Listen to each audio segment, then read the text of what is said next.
우리 지난주일 이용 전도사님의 설교는 우리 그리스도인이 이 세상에 살아가면서 만나는 여러 가지 그 어려운 문제를 어떻게 다뤄야 하는지에 대해서 아주 중요한 말씀을 해주셨습니다. 우리가 어떤 어려운 문제나 고통 속에 있을 때 참 그 고통 속에 허우적거리거나 혹은 이런저런 문제 해결을 시도하기 전에 우리가 한 걸음 뒤로 물러나서 더 큰 그림을 바라보라. 다시 말해서 선하신 하나님을 바라보라 라는 그런 말씀이었죠. 우리 신앙생활에서 이렇게 여러 가지 어려운 문제, 이 고통의 문제는 매우 현실적이고 실제적인 문제입니다. 왜 그렇습니까? 그 고통 자체가 참 힘들기 때문이죠. 또 우리가 그 고통의 문제를 해결하기 위해서 우리의 관심과 에너지를 거기에 빼앗기다 보면 우리의 신앙이 약화되기도 하기 때문입니다. 그러므로 우리가 만나는 여러 가지 어려움 또 고통의 문제를 우리가 어떻게 다루어야 되는지 이것은 우리의 신앙생활에서 아주 중요한 이슈 중에 하나입니다. 그래서 지난주 우리 이용 전도사님의 설교 내용을 좀 더 덧붙여서 우리가 이 그리스도인은 우리 저와 여러분 모두 포함되죠. 당면하는 이런저런 고통의 문제 또 어려운 문제들을 우리가 어떤 태도를 가지고 우리가 이 문제를 다루어야 하는지 또 성경이 가르치는 원리가 무엇인지 이런 것들을 저희가 살펴볼 필요가 있습니다. 우리 모두가 잘 아는 것처럼 성경에 등장하는 인물 가운데 이 욥이라는 인물은 고난과 고통의 상징적인 존재로 이렇게 묘사되고 있습니다. 여러분, 우리 욥기를 통해서 욥의 당한 그 고난을 잘 알죠? 모든 재산을 다 빼앗기고 또 그의 모든 자녀들이 일순간에 다 또 죽음을 당합니다. 뿐만 아니라 자기 자신도 아주 치명적인 질병에 걸렸죠. 이런 욥은 자신에 대해서 이렇게 탄식을 합니다. 욥기 5장 7절에 인생은 고난을 위하여 났나니 불티가 위로 나름 같으니라. 이런 욥의 탄식은 정도의 차이가 있긴 하지만 모든 인간의 탄식이기도 합니다. 독일의 염세주의 철학자로 알려진 쇼펜하우어도 이런 말을 했습니다. 인간에게 의지가 있는 한 인생은 고통이요 우리가 살고 있는 이 세계는 최악이다. 아주 비관적으로 인간과 우리의 이 인간 세계를 그렇게 바라보는 것이죠. 어떤 면에서 인간이 된다는 것은 고통을 겪는 것이다. 욥이 고백한 것처럼 인생은 고난을 위하여 났나니 인간으로 태어나고 산다는 것이 고난이다. 고통을 겪는다. 그것이 인간이 된다라는 그런 의미라는 것이죠. 이거 과장된 말이 아닐 것입니다. 그래서 우리가 세상에 태어나는 첫 아이가 첫 숨을 쉬면서 웃습니까? 울읍니까? 울면서 태어납니다. 또 우리가 인생을 살다가 이 세상을 떠날 때도 어떻습니까? 신음하거나 또 우리는 참 고통 속에서 울먹이면서 결국 우리는 이 세상을 떠나는 것이죠. 오늘 본문에 나오는 사람처럼 태어나면서부터 장애를 가지고 있는 사람도 있습니다. 혹은 살아가면서 예기치 않는 질병이나 사고를 통해서 큰 고통을 만나기도 합니다. 물론 대부분의 사람들이 자신의 삶을 송두리째 흔들어 놓는 그런 어떤 큰 고난, 비극을 당하는 것은 아닙니다. 그렇지만 우리의 일상도 크고 작은 여러 가지 이러한 그 고통에 또 시달리기도 하지 않습니까? 즐겁게 콧노래를 부르며 시작한 아침이 참 배우자의 상처 주는 말로 맥없이 꺾일 때도 있습니다. 오늘처럼 이렇게 날씨 좋은 산뜻한 주일 아침에 교회에 왔다가 다른 교우의 말 한마디에 기분이 상해서 교회에 나오고 싶지 않은 이럴 때도 있는 것입니다. 모든 사람은 고통을 싫어합니다. 고통을 즐기는 사람이 있다고 그러죠. 만약 나는 고통이 너무너무 즐거워 라고 한다면 그것은 아마 병적인 증상일 것입니다. 우리는 조금만 머리가 아파도 금세 진통제를 찾고 있습니다. 친구 사이에 긴장의 조짐만 보여도 우리는 어떻게든지 그 긴장을 좀 해결하기 위해서 우리가 이런저런 시도를 하기도 합니다. 우리 모든 인간은 이 고통을 도피하는데 달인들입니다. 물론 이 고통의 원인이 분명하고 해결책도 나와 있다면 그렇다면 우리가 고통을 위한 고통은 무의미한 것이죠. 굳이 그 고통에 대한 원인을 알고 그것에 대한 해결책을 안다면 그런데도 불구하고 나는 고통을 즐기겠다. 그것은 무의미한 것입니다. 그러나 많은 경우는 뭡니까? 고통은 우리가 그저 그것에 대한 진통제를 먹는다고 해서 문제가 해결되지 않는다는 데 있는 것이죠. 그렇다면 이 고통을 피할 수 없다면 이 고통을 우리가 어떻게 맞이할 것인가를 생각하는 것이 지혜로운 사람입니다. 더욱이 우리 그리스도인에게는 우리가 맞이하는 이런 여러 가지 어려움들, 고통을 어떻게 해석하고 반응할 것인가, 그것에 따라서 그 고통이 우리의 믿음의 장애가 될 수도 있고 혹은 반대로 우리의 믿음의 커다란 유익이 될 수도 있습니다. 우리가 이 고난 혹은 고통에 접근하는 방식은 대개 이것에 대한 우리의 태도에 따라 결정됩니다. 어떤 그리스도인들은 우리 그리스도인들이 당하는 재앙이나 역경을 면하게 하거나 이기도록 우리를 도와주는 것이 하나님의 존재 이유인 것처럼 이렇게 생각하는 사람들이 있습니다. 그들은 이렇게 주장하는 것이죠. 믿는 자에게 능치 못함이 없다. 겨자씨만한 아주 작은 믿음이라 할지라도 산을 옮길 만한 믿음이 있다고, 산을 옮길 만한 능력이 있다고 주님이 그렇게 말씀하시지 않았는가. 그러니 우리의 문제나 고통을 해결하지 못하는 것은 하나님이 능력이 없어서가 아니라 우리가 믿음이 없어서이다 라고 그렇게 주장을 합니다. 여러분은 어떻게 생각하십니까? 여러분, 그런 주장은 반쪽 진리입니다. 하나님이 전지전능하신, 분명히 능력이 있으신 분이죠. 그 말은 맞습니다. 그러나 우리의 여러 가지 문제와 고통이 해결되지 않는 것은 우리가 믿음이 없어서다. 그것은 진리가 아닙니다. 왜냐하면 성경은 그렇게 말하고 있지 않는 것이죠. 그러면 믿음이 좋은 사람들은 다 문제가 없고 고통이 없습니까? 그건 논리로 성립이 되지 않는 것이죠. 결국 이러한 태도를 가진 사람들의 기본 전제는 뭡니까? 고통은 반드시 없어져야 된다는 것, 혹은 해결되어야 한다라는 것이죠. 그러니까 이런 논리로 본다면 내게 고통의 문제가 해결되지 않는다면, 없어지지 않는다면 누구의 문제입니까? 자신의 문제로 생각하는 것이죠. 자신한테 뭔가 잘못이 있어서 지금 내 문제가 해결되지 않는 것이다 라고 이렇게 생각하는 경향이 있는 것이죠. 오늘 이 본문의 요한복음 9장의 말씀에 보면 태어나면서부터 소경이 된 사람의 이야기입니다. 요한복음 9장 전체를 걸쳐서 이 소경에 대한 이야기를 쓰고 있습니다. 오늘 같은 시대는 장애자에 대한 사회적인 관심과 혜택이 많이 좋아졌죠. 그러나 이 본문이 기록된 AD 1세기 시대에는 이러한 사람들, 이런 소경과 같은 사람들은 사람으로 대접을 못 받았을 뿐만 아니라 자기 힘으로 도무지 생활을 할 수가 없었습니다. 누군가로부터 도움을 받거나 혹은 길가에 앉아서 자기의 처참하고 불쌍한 모습을 오가는 사람들에게 애걸하며 동정을 받는 길밖에 없었습니다. 옛날 우리 한국에서도 길가에 그 소경이 앉아서 구걸을 하는 아마 장면을 우리 나이 드신 분들은 많이 보았을 것입니다.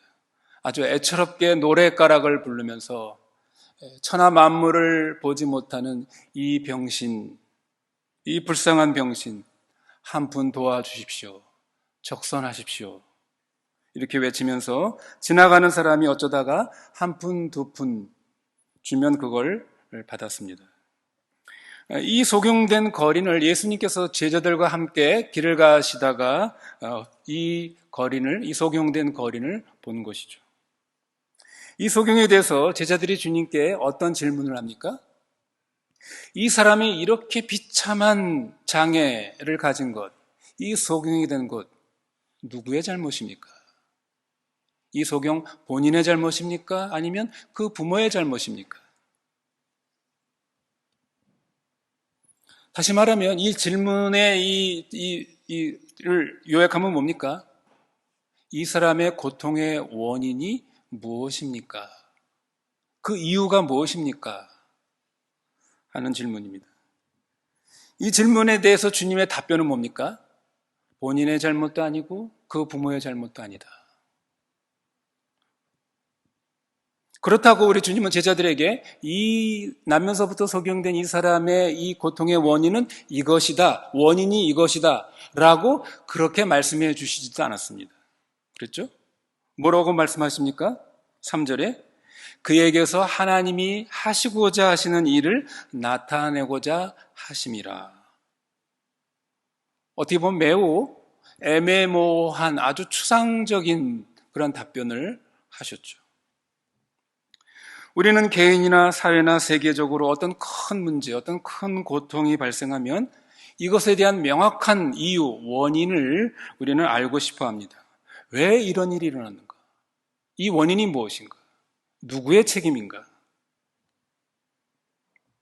그러나 이 고통의 원인이 무엇인지를 아는 것은 그렇게 쉽지 않다는 것입니다.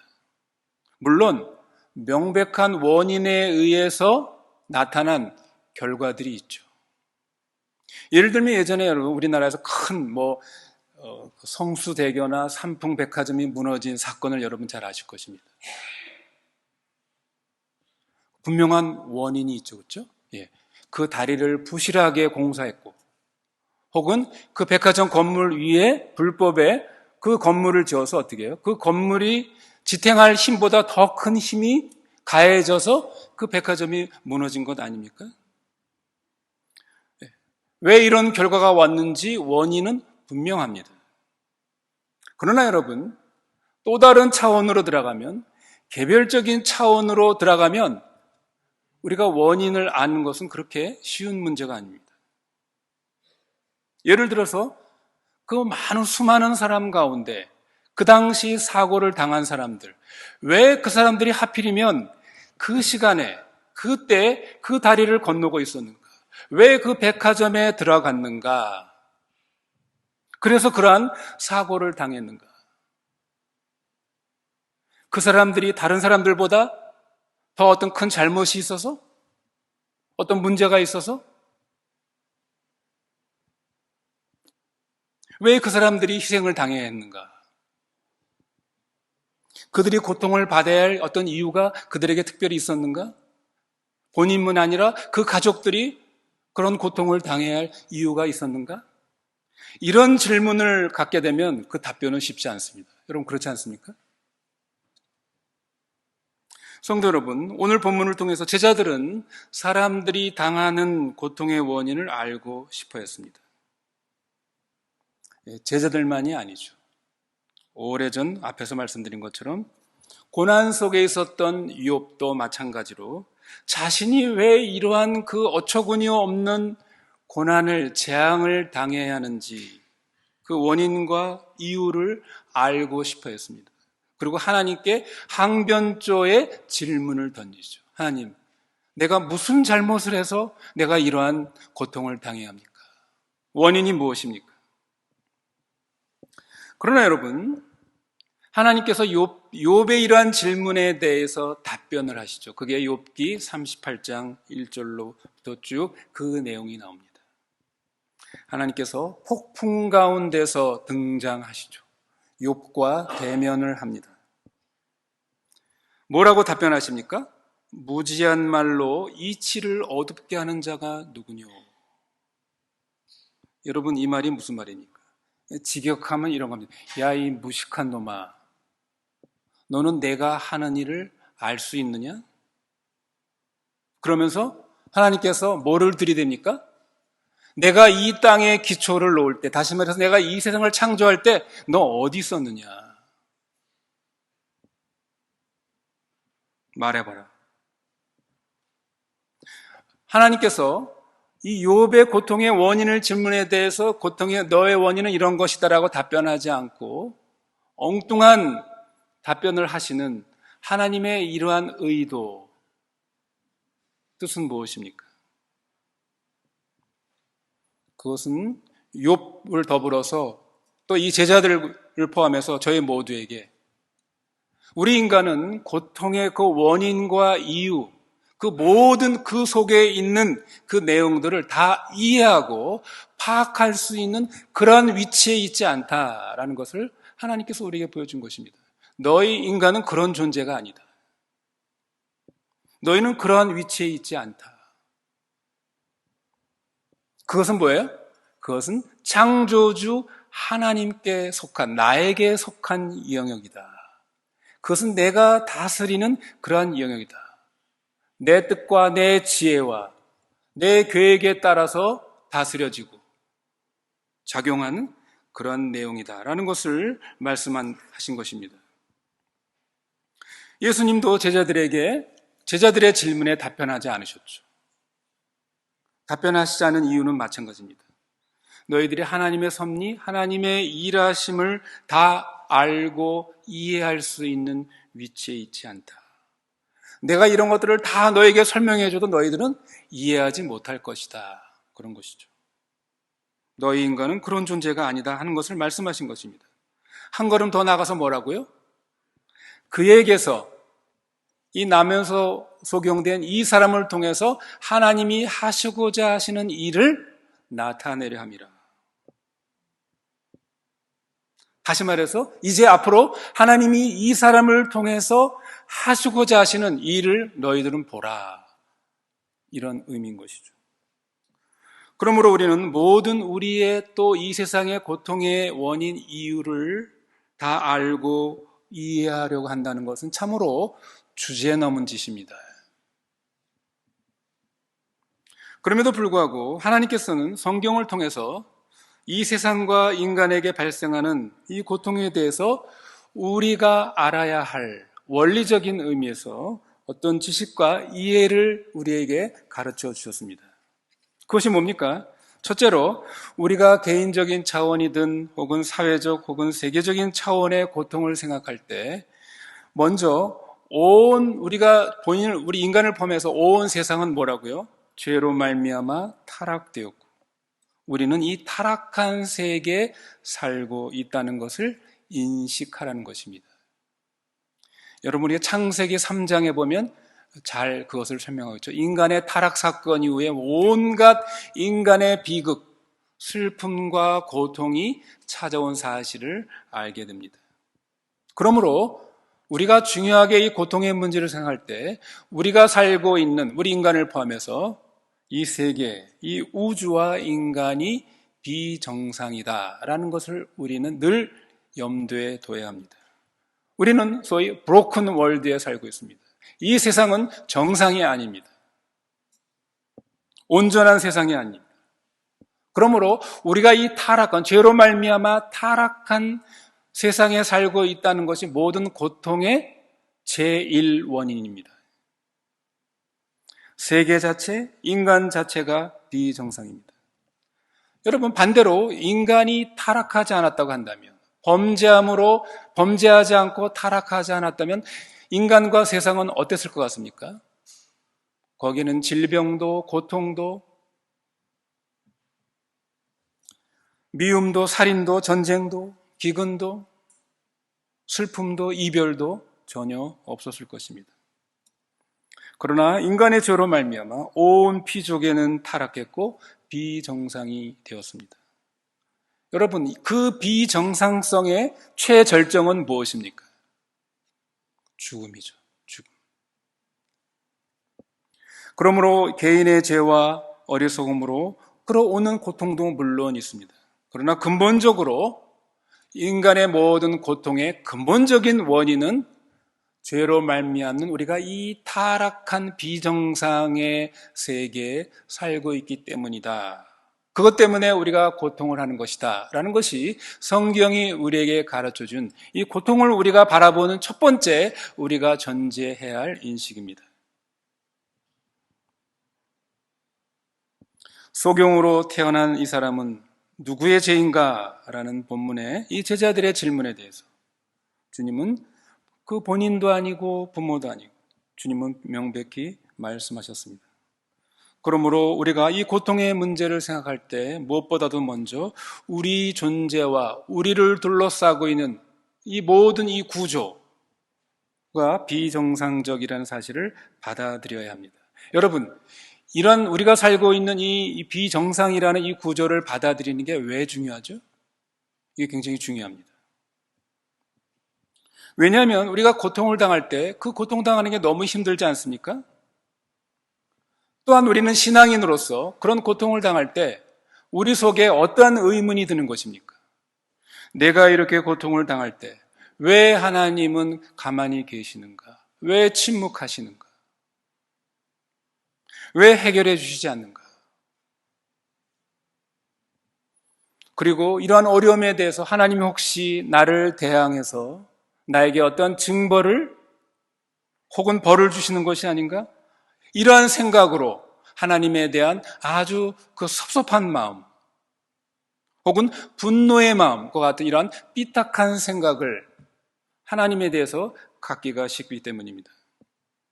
그러나 여러분 그렇지 않습니다. 지금 우리가 첫 번째 이런 인식, 우리가 살고 있는 이 타락한 이 비정상의 구조 속에서 오는 근본적인 그러한 원인이구나. 이런 거를 생각하게 되면 우리는 하나님에 대해서 개인적으로 어떤 분노와 섭섭함의 감정을 갖지 않는 것입니다. 오히려 하나님은 어떻습니까? 이러한 비정상적인 구조를 하나님께서 구원하시기 위해서, 회복시키기 위해서, 정상으로 돌리기 위해서 어떻게 했습니까? 하나님께서 놀라운 구원의 계획을 가지시고 자기의 아들을 통해서 결국 이런 비정상을 정상으로, 아니 영광스러운 회복으로 바꾸시는 이 일을 위해서 그 아들을 세상에 보내신 사실을 우리는 믿어야 하는 것입니다. 둘째로 하나님은 나의 고통에 대해서 고통을 어떻게 생각하시고 어떻게 다루고 계시는가 하는 문제입니다. 성경은 우리에게 가르치기를 하나님은 우리의 고통에 대해서 무관심하거나 침묵하시는 분이 아니라 우리가 고통 중에 있을 때 그분도 함께 아파하고 슬퍼하고 고통하고 계신다라고 그렇게 우리에게 알려주셨습니다. 이사야서 63장 9절에 이사야 선지자는 그렇게 말합니다. 그들의 모든 환난에 동참하사 자기 앞에 사자로 그들을 구원하시고, 거기 여호와 하나님께서 이스라엘 백성의 모든 환난에 하나님이 저 멀리서 그냥 방관하고 있는 게 아니라 이사야는 뭐라고요? 모든 환난에 그가 동참하신다라고 그렇게 말하고 있습니다. 그리고 그 고통을 통해서 하나님은 자신이 하고자 하시는 일을 나타내기 위함임을 우리에게 가르치고 있습니다. 다시 말해서 하나님의 백성들이 당하는 고통에는 의미가, 가치가 있다는 것입니다. 오늘 본문에서 주님이 말씀하신 것처럼 날 때부터 소경이 된 이 사람의 고통이 뭐라고요? 하나님의 일을 나타내고자 함이라. 하나님의 전능하심과 하나님의 선하심, 그의 영광을 나타내는 좋은 도구로 하나님께서 그의 고통을 사용하실 것이다. 그러니까 여러분, 이런 관점에서 보면 하나님께서 우리의 고통을 바라보는 그 시각은 우리가 우리의 고통을 바라보는 것과 완전히 다르다는 것을 알 수 있습니다. 그러므로 우리는 하나님의 시각으로 우리의 고통을 바라봐야 한다는 것입니다. 이것을 아주 잘 기가 막히게 표현한 한 사람이 있습니다. 1930년대 이스라엘의 선교사로 갔던 영국 출신의 한나 허나드라는 그런 작가가 있습니다. 한나 허나드는 나의 발을 사슴과 같게 하사라는 유명한 현대판 철로역정과 같은 우화책을 썼습니다. 이 책에서 한나 허나드는 이렇게 말합니다. 하나님은 겁장이 much afraid에게 sorrow와 suffering, 슬픔과 고난이라는 두 친구와 함께 헌줌한 산골짜기로 여행을 떠나게 하셨습니다. 겁장이는 하나님이 자기한테 그런 볼품없는 반갑지 않은 친구들과 같이 가라고 하시는 것이 하도 어이없어 목자에게 숨이 넘어갈 듯 따집니다. 목자님, 나는 저들과 함께 갈 수가 없습니다. 그렇게 나는 도무지 못하겠습니다. 오, 목자님, 왜 저한테 이러시는 겁니까? 어떻게 저들과 함께 같이 길을 갈 수가 있단 말입니까? 저로서는 감당할 수 없습니다. 그런데 왜 고난과 슬픔을 나에게 길동무로 주시는 것입니까? 기쁨과 평안을 길동무로 주실 수는 없나요? 그러면 험한 길을 가는 동안 제게 힘과 격려와 도움이 될 텐데요. 정말 저한테 이러실 줄은 몰랐습니다. 아마 여러분 가운데 하나님이 그런 반갑지 않은 길동무를 여러분에게 소개시켜 줄 줄을 몰랐던 일들이 아마 있었을 것입니다. 갑작스러운 사건, 사고, 아니면 해결되지 않는 계속되는 어려움들, 고질적인, 육체적인 혹은 정신적인 질병들, 우리는 크고 작은 여러 가지 이러한 순간들을 당해 보았을 것입니다. 그러나 성도 여러분, 이러한 반갑지 않은 우리 인생의 길동무들, 친구들은 우리 자신을 빚어 하나님께서 우리를 변화시킬 그러한 여정으로 부름받았음을 새롭게 깨닫는 그러한 기회가 되는 것입니다. 그것을 위해서 하나님께서 이러한 길동무를, 반갑지 않은 길동무를 우리에게 붙여주신 것입니다. 이 여정에는 어떠한 힘이 잠재되어 있습니다. 그 힘은 우리를 믿음으로 한 단계 성숙시킬 수도 있고, 아니면 더 우리의 마음을 강팍하게 만들 수도 있습니다. 하나님이 가라고 하시는 광야와 계곡과 험한 산봉우리를 우리가 자꾸만 피하려만 한다면 우리는 더 강팍해질 것입니다. 그러나 슬픔과 고난의 손을 잡고 믿음으로 우리의 지난날의 피해와 상처와 오늘의 고민, 앞날의 두려움 속에 발을 내딛기로 우리가 믿음으로 결단하면 우리는 부드러워지고 깨지고 빚어지고 치유되고 하나님의 온전한 사람들로 우리는 그렇게 성숙해 갈 것입니다.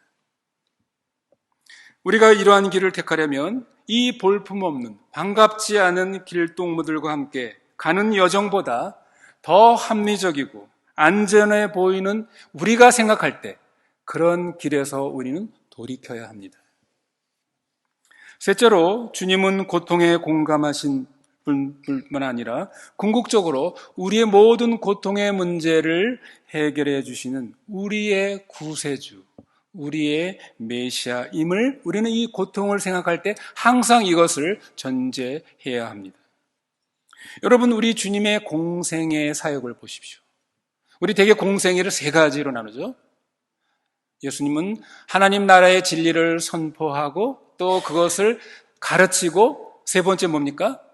많은 병든 자를 치유하는 힐링 미니스트리를 했습니다.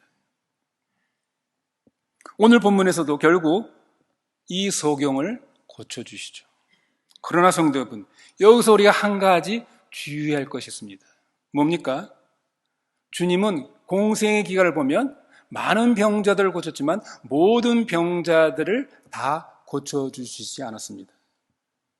왜 그렇습니까? 예수님의 그 이 땅에서 오신 치유의 사역은 하나의 사인이었습니다. 사인 포스트였습니다. 그것은 무엇을 가리키는 손가락과 같은 것입니다.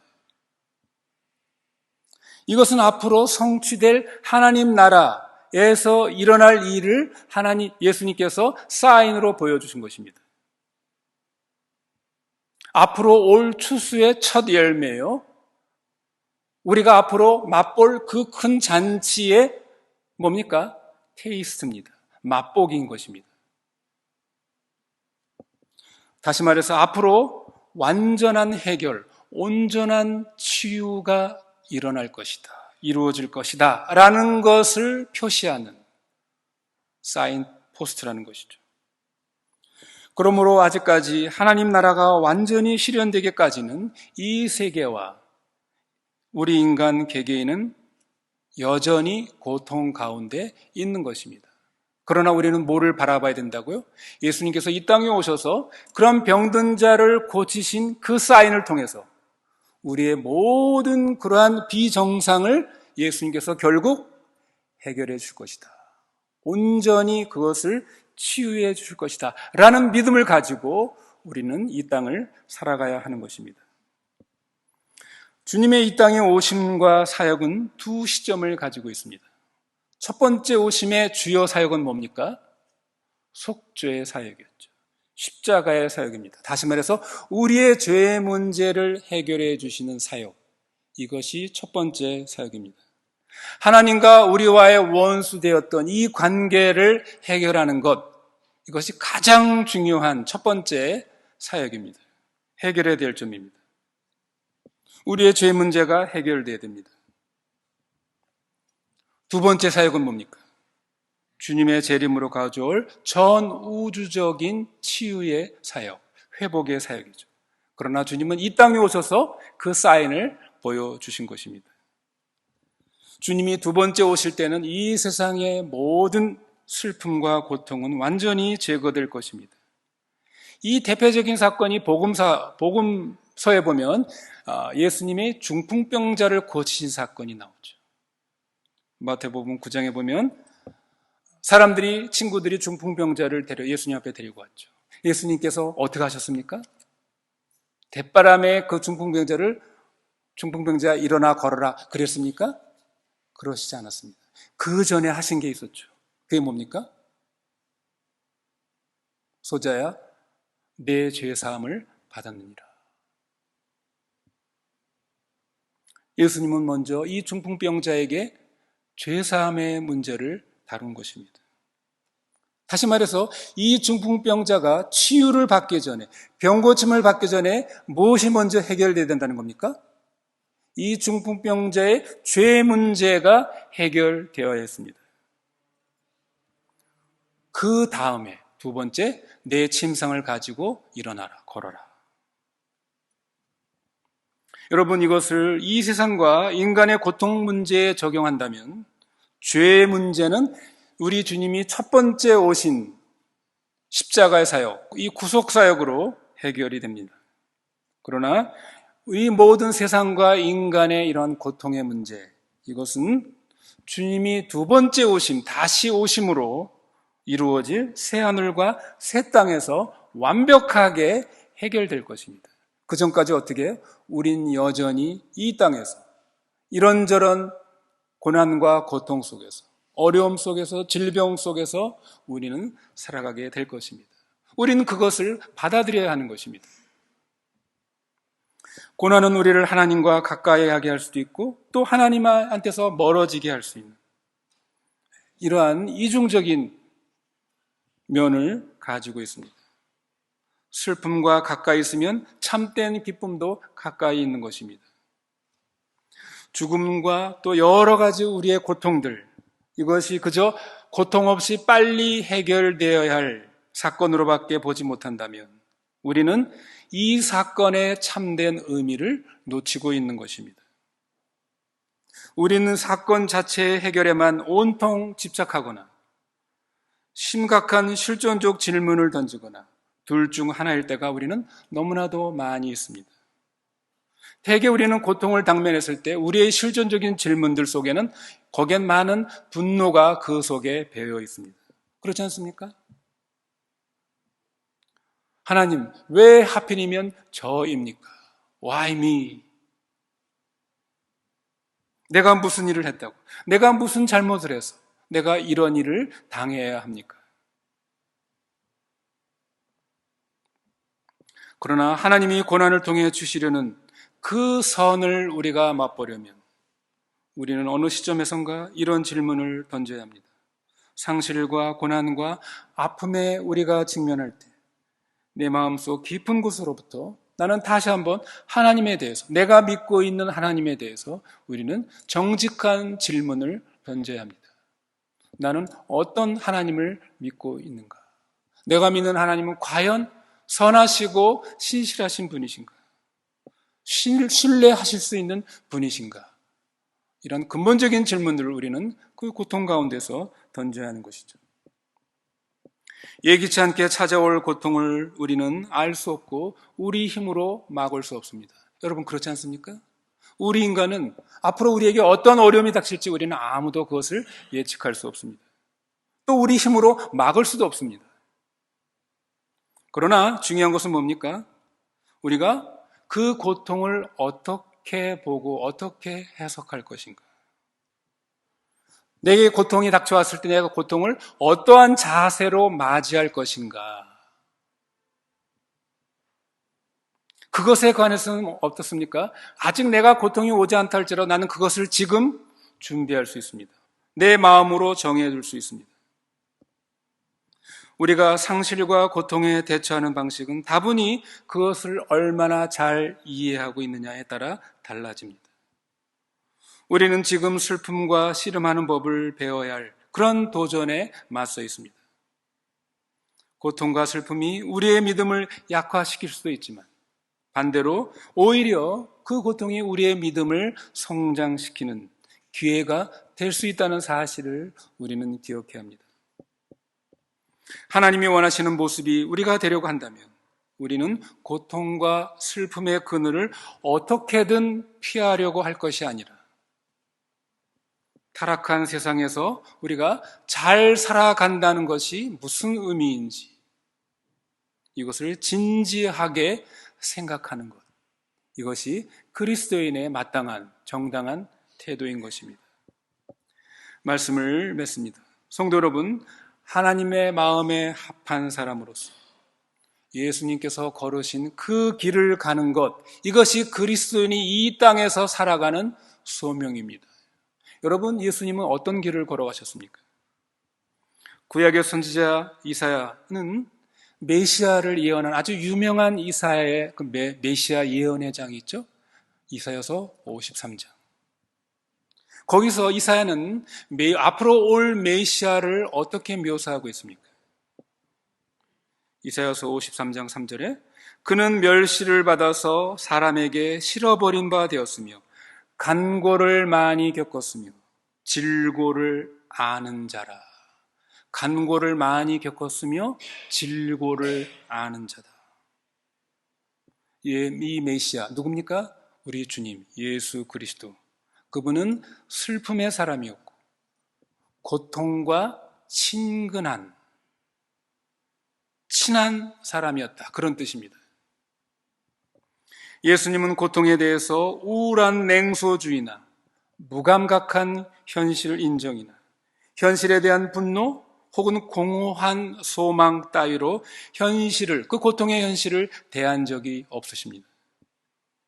물론 골고다로 가는 길에는 죽음을 피하고 싶은 유혹이 도처에 도사리고 있었습니다. 그러나 우리 주님은 어떻게 했습니까? 결국 그 고통을 거부하지 않았습니다. 이유가 뭡니까? 히브리서 기자는 이렇게 해석하고 있습니다. 그가 아들이시라도 받으신 고난으로 순종을 배워서 온전하게 되었은지. 이게 무슨 말입니까? 그 하나님의 아들 그리스도도 고난을 통해 순종을 배웠다라고 그렇게 말하고 있습니다. 여러분 생각해 보십시오. 우리 주님이 고난을 통해서 순종을 배웠다고 한다면 저와 여러분은 순종을 배우기 위해서 얼마나 더 고난을 받아야 되겠습니까?